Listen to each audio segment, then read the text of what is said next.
Dallas not in the top 5 in our NBC NBA power rankings this week. But let's go down the top 5. Actually, you know what? An honorable mention at number 6. We got to mention them after their big win on Tuesday night. The Brooklyn Nets. Brooklyn Nets offense is incredible. Their defense was bad. Frankly, they gave up 120 defensive rating to the Clippers. They're not defending all that well. Is that going to matter?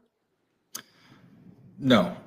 I mean, I'm telling you, I've been watching this team. I'm trying to understand. First of all, I'm looking at the games, and then I'm looking at all the commentary around this team. And I know it's very fun to talk about them, but I think perspective-wise, we have to understand there was a pre-James Harden Nets team, right? So I think that net record is kind of a wash for me. And there's a post-James Harden Nets team, and they haven't really been able to practice because of, basically we're watching them practice every time they go out there, except for their practice partners are Kawhi Leonard and Paul George.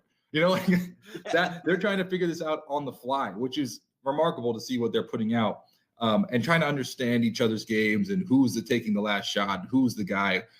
So with all that said, right, I'm very impressed with this Brooklyn Nets team. I know they have to get better defensively, but I don't think it's more of a shoring up to kind of limit the opponents, because every single game they can go out there and score 120 plus points.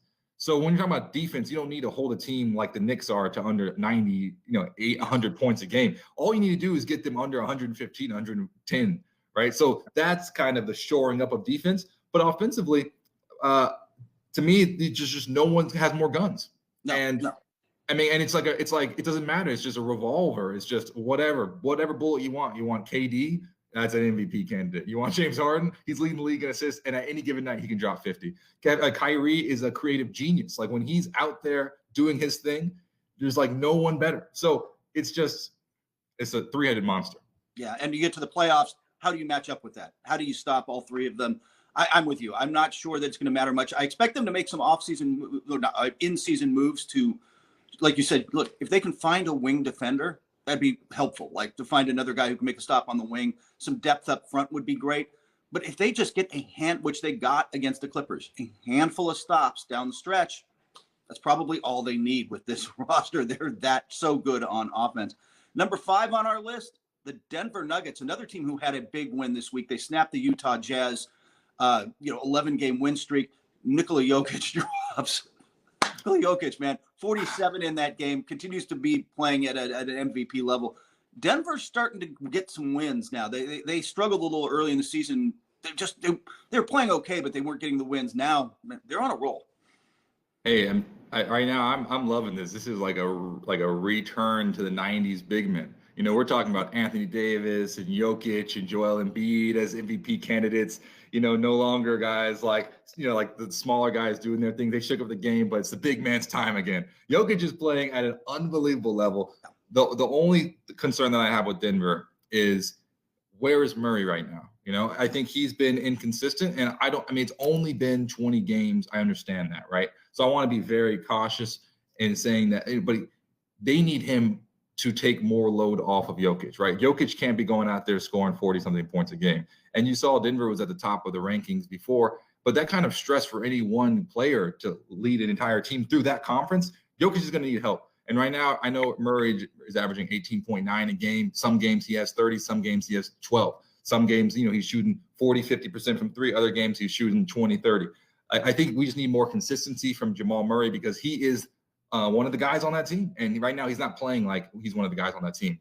And then, with great power comes great responsibility, and he's going to need to kind of step up to those expectations if this team wants to be the team that they can be this season.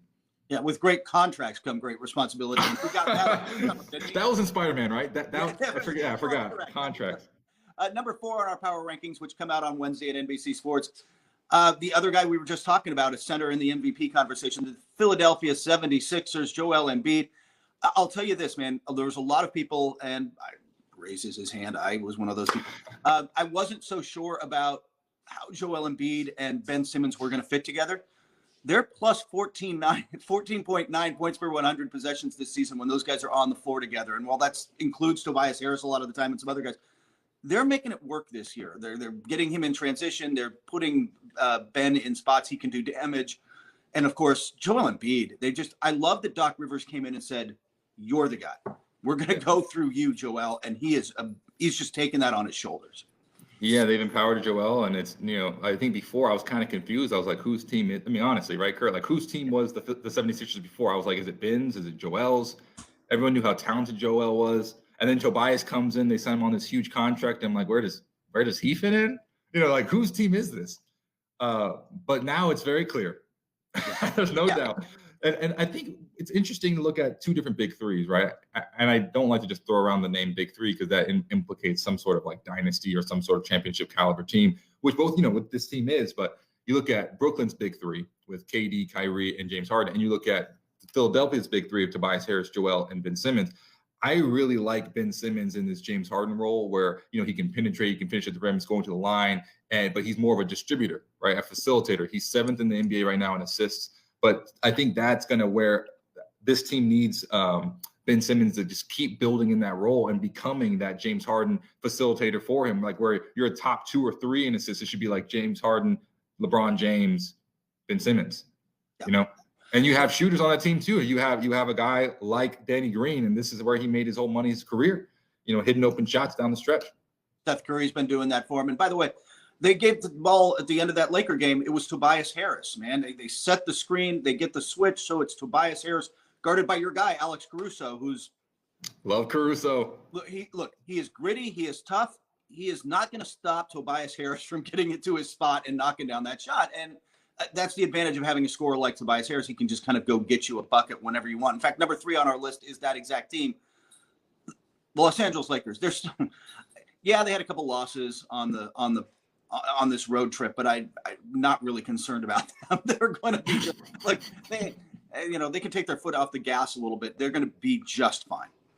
Yeah, last season it was interesting to understand this dynamic. I think Anthony Davis was quoted as saying one time that they have a mantra: don't lose back to back. Right, we're not going to drop 2 in a row. They dropped 2 in a row, right? And this past week, and one of them was an ugly one against Detroit, and they bounced back and beat Boston in a nail biter of a game, right?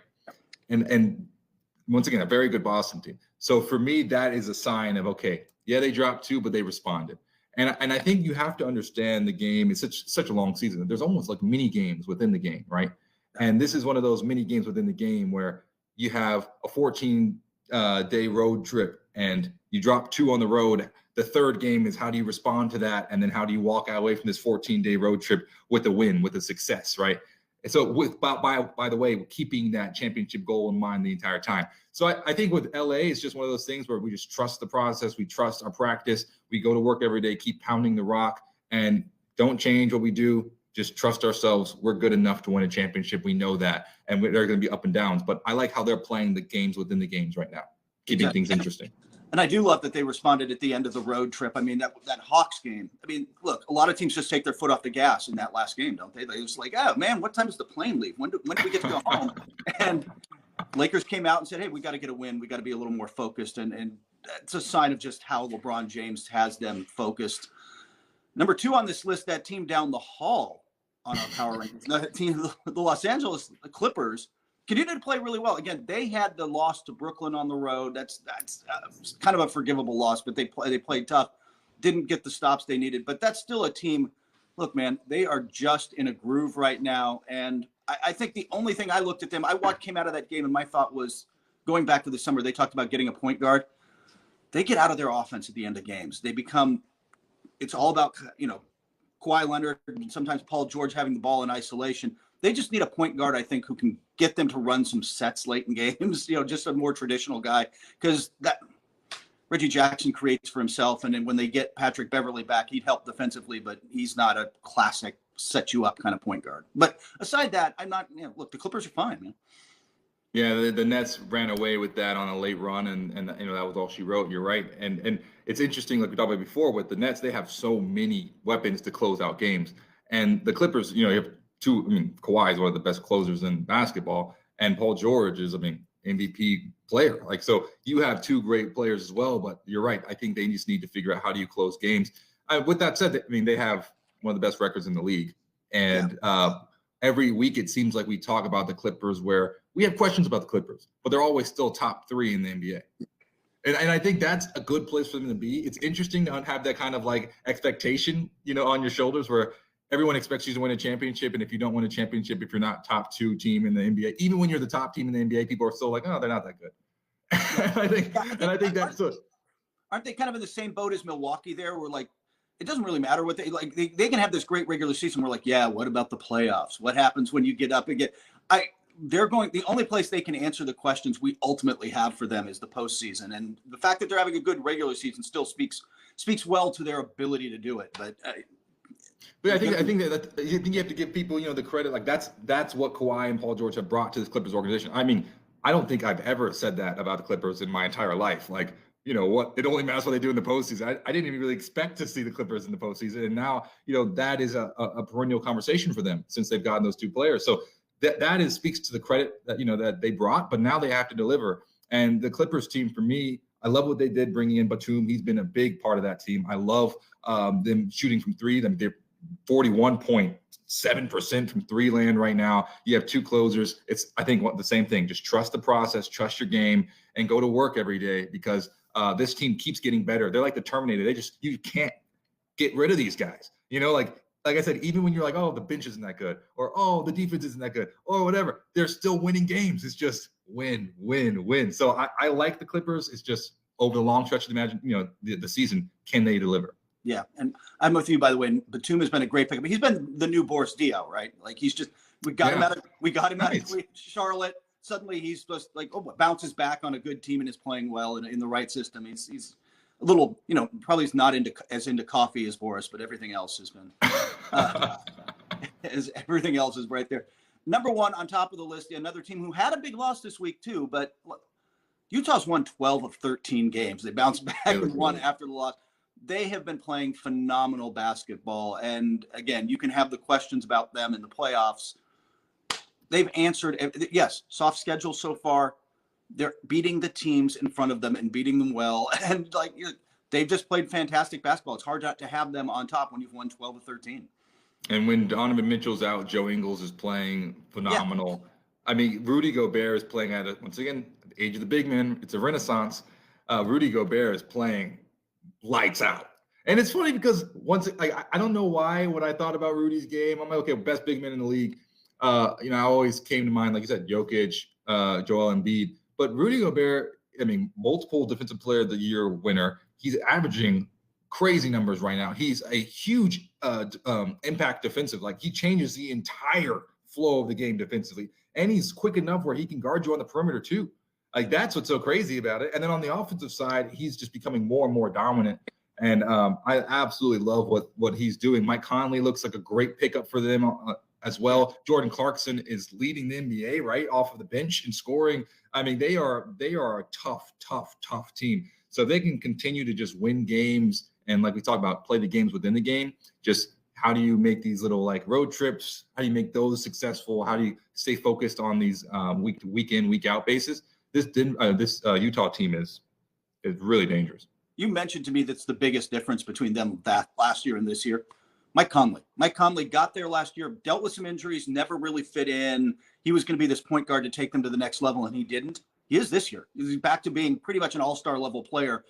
And when Mike Conley's firing like that and you have a pick and roll option besides just, hey, Donovan, go get us a bucket or, late in the clock or late in the game, that second option and him just, again, organizing them, getting them into an offensive set and getting good looks has been huge for them this season. So, yeah, I think that they can sustain this pretty deep into the playoffs, but that's, again, that loss to Denver reminds you, hey, they've still got some questions to answer to. Yeah, but Jokic had to put out 47 and 11. That's what the biggest takeaway for me. I'm like, oh man, to beat this Utah team, Jokic had to score 47 points. Yeah. Like they're really good. They're really good. Utah's legit.